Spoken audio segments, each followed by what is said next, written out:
پارتی دیموکراتی کوردستان کۆنگرە دەبەستێت و کارەکانی گەیشتۆتە کۆتایی. ئەنجومەنی پارێزگای سلێمانی کۆبوونەوەیەکی نائاسایی ئەنجام دەدات. نرخی نەوت بۆ سەروی 95 دۆلار بەرز بووە. سڵاوتان لەبێت لە شارپرێسەوە هەواڵی ڕۆژتان پێشکەشەکەم.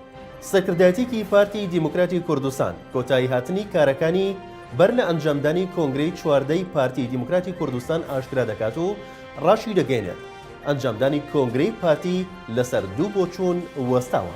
عەلی عەونی ئەندامی سەرکردایەتی پارتی لە ڕێگەی ماڵپەڕی حیزبەکەیەوە ئاشکرای کردووە پارتی کۆنگرەی چواردەی خۆی دەبەستێت و هەمووانیش هاوڕان کە بە زووترین کات بکرێت. دەژڵێت لە نێو پارتی بۆ بەستنی کۆنگرە دوو بۆچوون هەیە. یەکێکیان پێی باشە پێش هەڵبژاردننی پەرلەمانی کوردستان بکرێت و ئەوەی دیکەش دەڵێت دوای هەڵبژاردن بکرێت، بەڵام تا ئێستا کاتێکی دیاریکراو نییە بۆ ئەنجامدانی کۆنگرە. جەختیش دەکاتەوە هەموو ڕێخستن و ئامادەکاریەکان بۆ ئەنجامدانی کۆنگرە کۆتایی هاتووە، ئەوەی ماوە تەنها دیاریکردنی وادەکەیە. پارتی تا ئێستا 13 کۆنگرەی ئەنجامداوە. کۆنگرەی یەکەمی لە ساڵی 1946 بەنهێنی لە شاری بەغدا و کۆتا کۆنگراش لە ساڵی 2010 لە شاری هەولێر بەسترا و ئێستا ئامادەکاریەکانیان بۆ کۆنگرەی چواردە لە شاری هەولێر کۆتایی هاتووە. پەرلەمانتارێکی سەر بە هاوپەیمانی دەوڵەتی یاسا ئاشکرای دەکات بە دووری دەزانم سبەی دادگای فیدراڵی عێراق بڕیاری کۆتایی بدات لەبارەی دۆسیەکەی هۆشیار زێباریەوە. دەژڵێت پێدەچێت بڕیاری دادگا بکەوێتە سەر ئەنجامی ئەو گفتوگۆیانەی لە ئێستادا لە نێوان یەکێتی و پارتی بەڕێوە دەچن. محەممەد سەیود سەرکردە و پەرلەمانتاری سەر بە هاوپەیمانی دەوڵەتی یاسا لە لێدوانێکی ڕۆژنەمەوەیدا ڕایگەیاند ئەو دۆسیانی دژ بە هۆشیار زێباری کاندیدی پارتی دیموکراتی کوردستان بۆ پۆستی سەرۆکۆمار بەرزکراونەتەوە زۆرن، بۆیە پێناچێت دادگای فیدراڵی سبەی یەکشەممە بتوانێت بڕیاری کۆتاییان لەبارەوە بدات.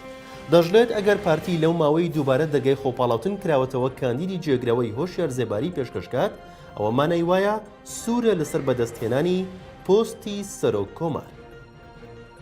ئەندامێکی ئەنجومەنی پارێزگای سلێمانی ئاشکرای دەکات سبەی ئەنجومەنی پارێزگای سلێمانی کۆبوونەوەیەکی نائاسایی ئەنجام دەدات سەبارەت بەو 35 ملیار دینارەی بۆ چەند پرۆژەیەک تەرخان کراوە.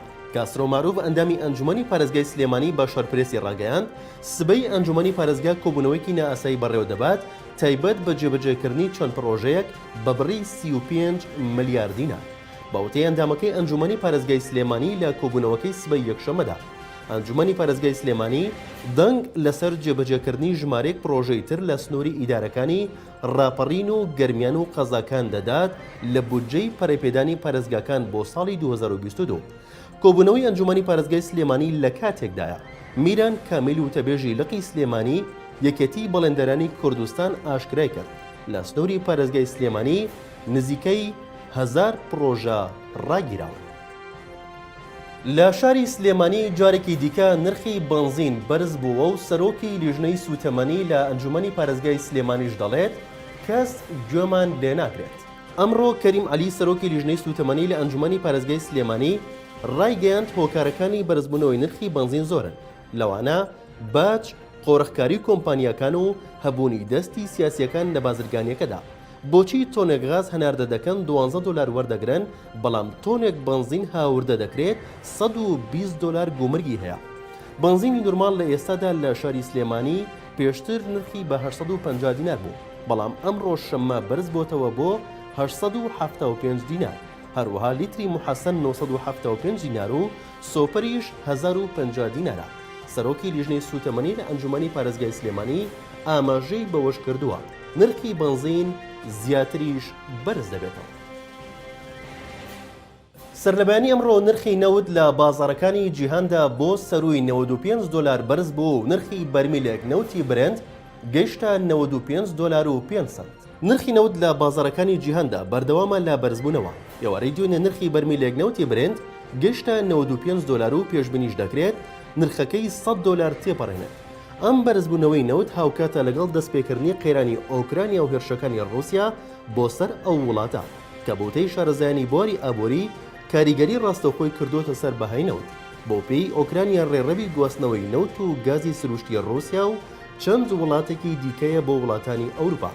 هەروەها مانگی ڕابردوو ئاژانسی وزەی نێودەوڵەتی ئاشکرای کرد پێشبینی دەکرێت لە ماوەیەکی نزیکدا خواست لەسەر نەوت لە کیشوەری ئاسیا بە ڕێژەی لە سەدا 4 بەرز بێتەوە. بەوەش زیاتر لە 37 ملیۆن بەرمیل نەوت هەناردەی بازارەکانی جیهان دەکرێت.